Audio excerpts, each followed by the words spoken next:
number one. Karate for defense only. Eh? Rule number two.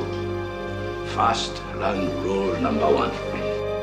Hello and welcome to The Road to Karate Kid Legends, our look back at the beloved martial arts franchise before we experience the unlikeliest of crossovers. I'm Ashley Hobley, and joining me, Dylan Blight. Happy to be here. Waxing on, waxing off. Waxing on, waxing off, yes. So today we're talking about the original Karate Kid, but Dylan, how much of the Karate Kid franchise are you familiar with?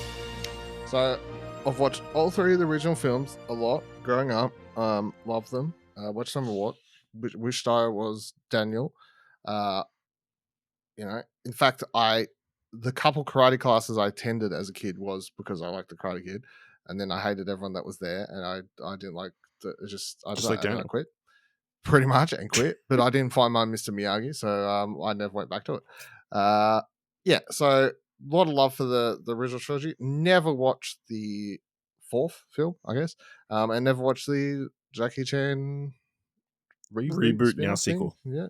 So, I'm in a very similar boat where the original three films were regularly played in my household or rented from the video store. I have definitely watched the next Karate Kid, and no, I have not watched the Jackie Chan film with Jaden Hunt. No, Jaden Smith. That's kind of our histories, and obviously, neither of us have watched Cobra Kai. I don't know if we'll fit it in our schedule. I haven't planned for it. Rewatching these movies straight away, I'm like, man, maybe I always wanted to watch it. Should I add the premiere of Cobra Kai to the schedule? Probably should, to be honest. I'm very okay. I'm very much already done. Like I want to check that out. So yeah. Okay, add it to the list of things we need to watch. To be honest, like to go behind the scenes a little bit, my need to watch, at least check out the first couple episodes of that has like, that's why I've already watched two of these movies. Like, let's go behind the scenes. Like I've got past the second one because I want to I need to get there fast. Jeez. I mean, it's a busy period. It's you're just doing. There's a lot happening, man. There's a lot happening. Yeah, and now we're getting this, which is bizarre. All right, let's get into it. Please be aware we'll be freely discussing anything and everything about plot themes in any of this movie. So if you haven't watched it, come back later. With that said, let's jump into this discussion of The Karate Kid. For Daniel LaRusso, is this the only food you guys got? the future seemed far from terrific. This place is a dump. You should go back to New Jersey. Hey, I know it's hard, but we're not quitters, are we? Until he met the right girl. She's beautiful. I say she's beautiful. I think she's beautiful. Is that your address? You got it. But that only angered the wrong guy. Country Club at 9:30. Definitely. You gotta be nuts. And his troubles really began. You have to push it. Now you can pay. Then, in one man, he found a teacher I promise, teach karate. and a friend. Fighting, always last answer. How did you do that? Don't know. First time. Power, whole body. Make a perfect picture. How do I know if my picture's the right one? If come from inside you, always right on. Debuted 22nd of June 1984. Wow. Which is crazy. Before both of us were born. Mm. I can assure you of that. Directed by John G. Avildsen. Written by Robert Mark Kamen. Starring Ralph Macchio, Pat Morita, Elisabeth Shue, and William Zabka. I did not put a plot. Hang on. Or a synopsis. Hang on.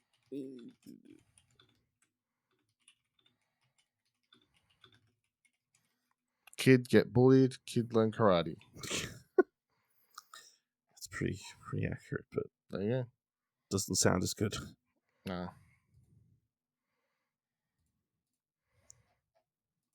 Daniel moves to Southern California with his mother Lucille, but quickly finds himself the target of a group of bullies who study karate at the Cobra Kai dojo. Fortunately, Daniel befriends Mr. Miyagi, an unassuming repairman who just happens to be a martial arts master himself. Miyagi takes Daniel under his wing, training him in a more compassionate form of karate, preparing him to compete against the brutal Cobra Kai. Dylan, what are your memories of this movie before going into this, and what do you think on this rewatch? Yeah, I mean, this is Rocky, but for kids. So, I mean, that's pretty much it, and that's how I felt about it growing up. I haven't watched it for well over 10 years, though, I'll say. But yeah, I definitely wouldn't be able to. I could safely say I've watched it well over 10 times as a kid. You know what I mean? Like I feel comfortable going in that direction. So I have a lot of love going into the movie. But as I said, haven't watched it for over 10 years. So there's that little bit of trepidation about, like, you know, nostalgia goggles, will they wear off and that sort of thing. Does it hold up? Does it hold up? I'll say mostly. I still think this is a very good film. I think it could have been tightened up a little bit, I guess would be my only thing. Like at 2 hours, like feels like it could have been. I feel like you could have got it under the 2 hour mark. And if they made this film today, and I don't mean like, yeah, they're about to make a legacy sequel. Yeah, but if they made this film today, they made for the first this time, film. Yeah, I feel like it would be closer to 90 minutes. Would be like sort I don't know. I feel like they would cut some stuff. But I also feel like they would add some stuff. Well, yeah, I guess, yeah, it would be interesting. But that's my own thing. I feel like watching it, I'm like, yeah, like love all this. This is great. Ralph Macchio is great. Pat Morita, obviously fantastic. The standout from all three films. Let's be honest, he is the standout from all three films. Like Ralph Macchio is good, but Dylan, as I quote from a Community episode from the much maligned 6th season. There's an episode in which Ben Chang is cast in the role of Mr. Miyagi in the Karate Kid theater production. And the director of that says, The Karate Kid is about Keisuke Miyagi, an immigrant who fought against his own people in World War II while his wife lost a child in an internment camp. Noriyuki Morita was nominated for an Academy Award for his performance. Ralph Macchio showed up. It is accurate. Can't argue against facts, you know. So I'm fine with that description. Yeah, that's my thoughts. What else to say? Yeah, William Zabka makes for a good bad guy. There you go. He does. I remembered very little of this outside of Daniel Crane kicks, wax on, wax off. Really, this is the one I remember the most of easily. No, it's like bits and pieces, like, you know, lots of the main points, but yeah, lots of details forgotten, including his relationship and his courtship with his relationship with his mom, and like all the bullying and that kind of stuff, and like all the little mannerisms, I guess. So it was interesting to watch this back. I think if this movie was released as it is today, I would not love it the way I have an appreciation for it. No, you're watching it as an 80s film. Yeah, I mean, you know, it is an 80s movie. There is all those 80s-esque things, you know. I don't think, you know, there's a reason that, like, Ralph Macchio was not up for Academy Award and did not go on to be... well, he's just a kid, man. You know what I mean? Like, just like, he's a young that's kid. Fair. Acting. Like, I'm just saying, you know. And by young kid, I mean he's 22 at the time of filming, but that's fine. My dad, you know, when I watched these films as a kid, loved to point that was his fun trivia. He knew as when he sits me down, I watch this movie. My dad would go, "He's 22." Like, what? You wouldn't believe it. He's 22. I'm like, that's quite crazy. Don't know how my dad learnt that fact, because this is before the internet. Obviously, I don't know what the fucking thing he read that in, but I don't know, but yeah, you know. Yeah, I mean, it's good, you know. I will say, I feel like my big critique is, well, one of my big critiques is the movie just kind of ends. Oh, that's the 80s though, man. That is the 80s, Credits. I guess. Like that's how they did the movies. It's like Yeah. the hero wins. Yeah. What the fuck else do you need? His mortal enemy is like, you did a good job. Credits. Pat Morita looks at the camera, Yeah. nodding, cut to credits. Yeah. That's not a this movie thing. That's atypical 80s ending. I guess, but nowadays we like a wrap up and a conclusion, Yeah. Which is, what you desire. It's got a very 80s love story between Ali and Elisabeth Shue, who I had the absolute hots for Daniel. as a kid, to be honest. I'm going to say that right Yeah. now. When I watched this movie as a kid, not only did I want to learn karate and attempt to learn karate, but I was like, I also wish she was my girlfriend. That's how I felt about watching this movie. Who suddenly falls for him straight on the beach. This random person who shows up, despite having a terrible ex-boyfriend. It's the classic poor boy, rich girl. When they have to push the car outside of her parents' house. Yeah, that's a cringe scene. Yeah, it's like, ugh. That was where cringe was invented. You hate scenes like that. I feel so. Yeah, absolutely. It was very awkward. And you're the classic. He sees her at exactly the wrong time. I will say, even if he's, she was kissed by him, by William Zabka. You could have explained that instead of being upset that, you can understand that Ralph Macchio saw you in that position doing that and didn't see the aftermath, you didn't have to be a dick to him about it, Although, yeah, Daniel comes across as like a bit of a player, I guess, like he's got a lot of bravado, very few guys would be able to pick up a girl the way he does in this film. That's the way he does pick up the girls. He's got personality. I guess, They call it charisma. They call it riz. I feel like a lot of people. I feel like a lot of girls would be turned off. Daniel LaRusso has riz. He ain't no incel. No, he's fucking. Admittedly, all the other girls don't like him, so there's somebody for everybody. Doesn't matter. They're like, what do you see in this guy? And she's like, yeah, big dick energy. Also, it's really weird. Obviously, it's an American movie, but he plays soccer. Like such a like, that's weird. That's a big deal. Like they're constantly in soccer scenes throughout the movie. Like the idea of them writing the movie. They're like, so we got karate, like Japan, man. We need to keep it more like international. What else? Let's not go full American. Let's keep it fully international. Soccer, right? Yeah, soccer. Give it a European feel. Yeah. Okay. But yeah, obviously Pat Morita is fantastic as Mr. Miyagi. Right from the start, like the sense of humor is so great as well. As like obviously this foreigner who's, become a citizen here in America, speaking with his accent, but like delivering American sarcasm, like and jokes, Also puts up with people saying his name wrong for like just delightful from the beginning. For so long, like trying to correct them. He calls him so many different things before he finally gets Miyagi right. Miyagi, Mr. Miyagi. Yeah, I'll tell you my favorite scene of the movie. Oh no, maybe I shouldn't.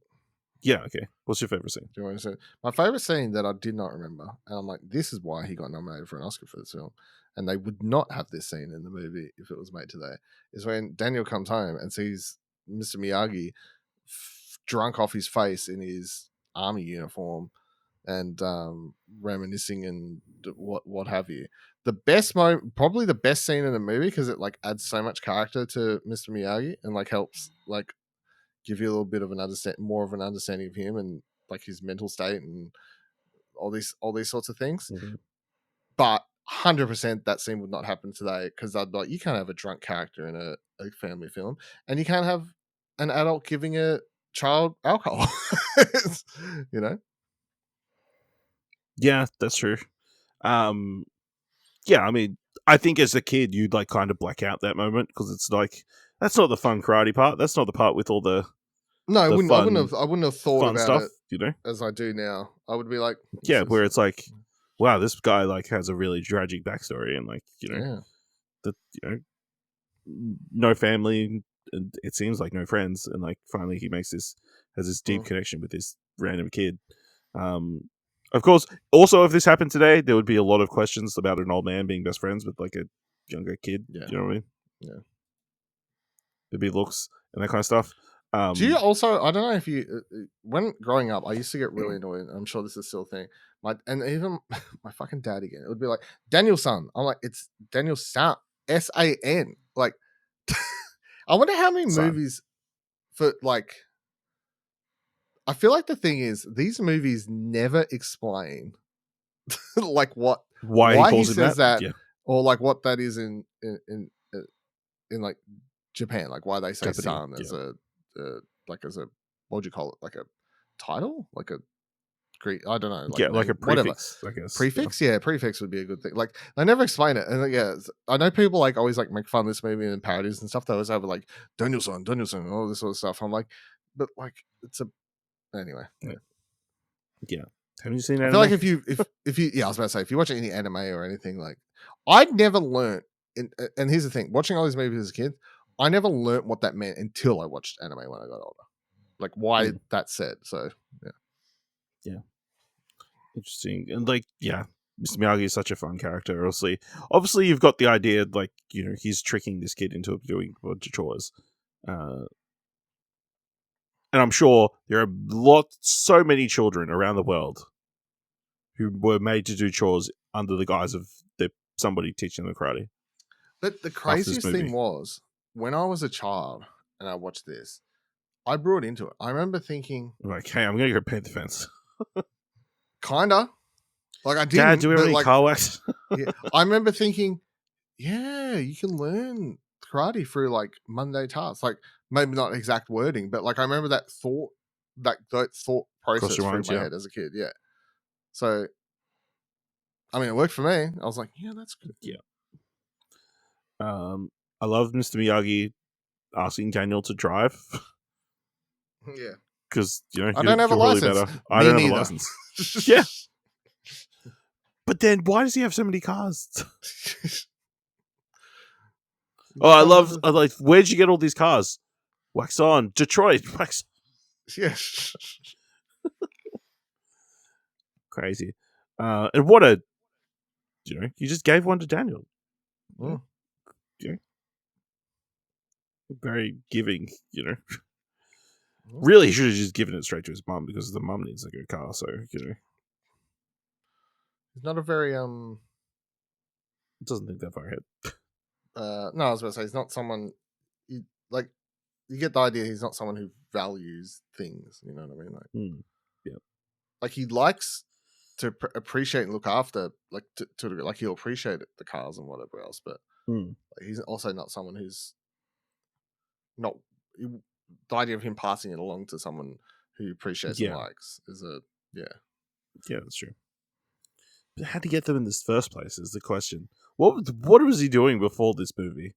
Because he was just a repairman, and yet he's got like 5 really good cars and a massive house. Yeah, that he's obviously like, built and stuff. Maybe they explain all this in the hit TV series that we haven't watched. Yeah, or in the next movies that we don't forget. Turns out he had a massive inheritance. 110% don't explain it. He got compensated heavily for his wife being killed.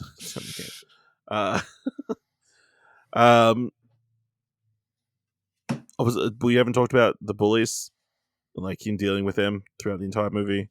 Zabka, yes, plays a pretty good bad guy. Just he's obnoxious. His 2 other cronies, I guess, are pretty bad as well. And seeing Daniel get beat up, not great. And then the big through line is obviously to stop. Mr. Miyagi says it's the sensei's fault that you're getting beaten up, so goes talk to the sensei. And we get introduced to what's the dick's name?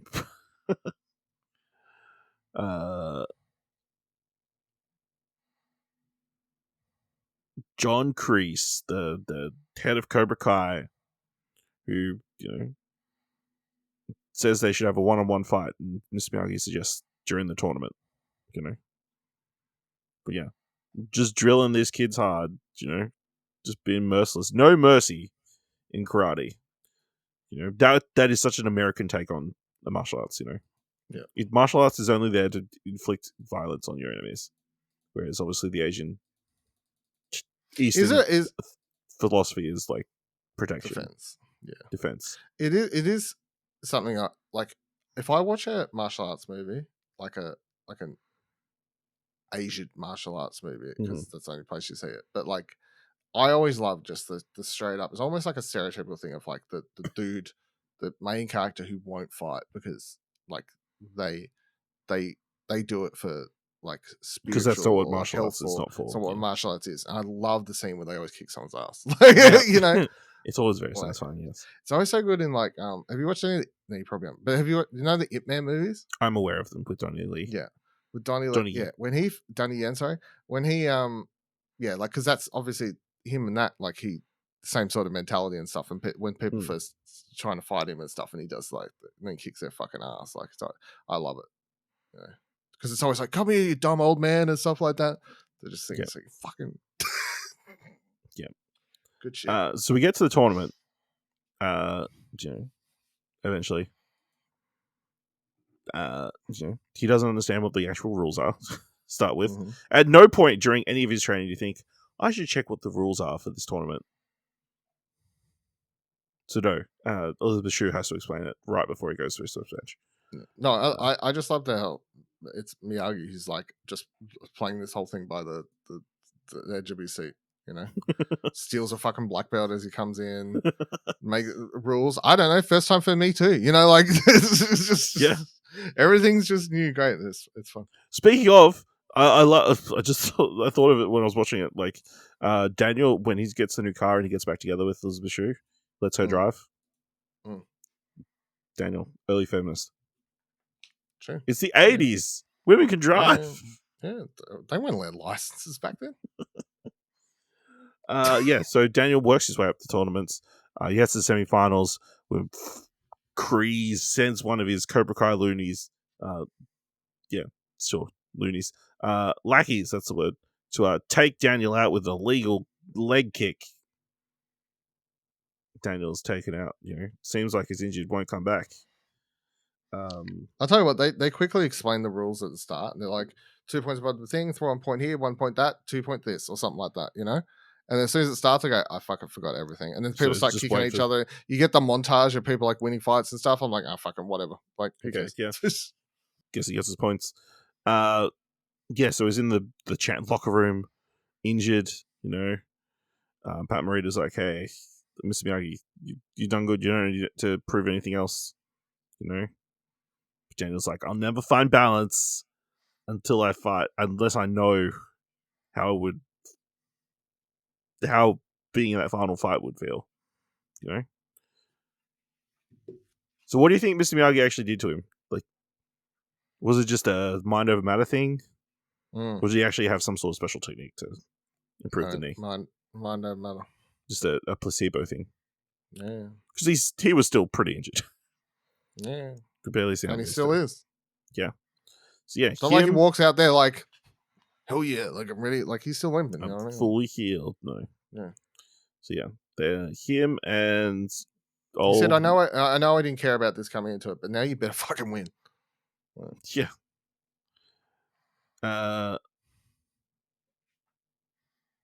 So here, losing track of names. Johnny Lawrence and Daniel LaRusso in the finals. Very close fight. Told Kreese tells him to sweep the leg, which I don't know if he really does. I don't know what sweeping the leg really is in karate. He goes for the leg a few times, but it doesn't seem like he was trying. That line is very famous, but the other one that's very famous that happens here is that people I know meme a lot is the get him a body bag or get him a body bag. Yeah, But yeah, after going down, he takes a really bad hit to the leg. You think he's all out. You can't put any more weight on. He does the crane move and just smacks William Zabka in the face. Wins the championship. And after being taken out by that move, William Zabka's like, good job, champ. Here's the trophy. that I've defended multiple years in a row. Pat Morita looks on proudly. Cut the credits. Yep. I know what more you wanted, you know? And if you want Just more, you should watch the sequel. That's what we're going to do. So, I know, it's just so sudden, you know? You just want a little bit of cool down from the championship moment, you know? What about a winner's kiss, you know? Pat Morita, you know, come up with for other people, you know? Which also comes in the sequel, but yeah. Yeah. Any other thoughts on the Karate Kid? You give me 2 seconds. I'm trying to work out something to answer something you just said potentially. Hold on. Please hold. So if Elisabeth Shue's like 19 and he's 22, maybe it's an age thing, the reason they don't kiss. I'm pretty sure 19-year-olds are allowed to kiss 22. Maybe she was 18 at the time, though. Maybe she hadn't had a birthday. And then maybe, I don't know, American law, you know what I mean? Like she's not 21 or... But they make out earlier. Oh, yeah, true. In front of the water slide. It's not true. It's a good point. I was just trying to think of it. Yeah, no, never mind. Because, yeah, the Williams Anchor kiss, like, it's shot from... I know, I'm only thinking this because... I know this because... let me look up the girl in the third one. Because I know the girl in the third one was way younger, and that's why they don't have a romance.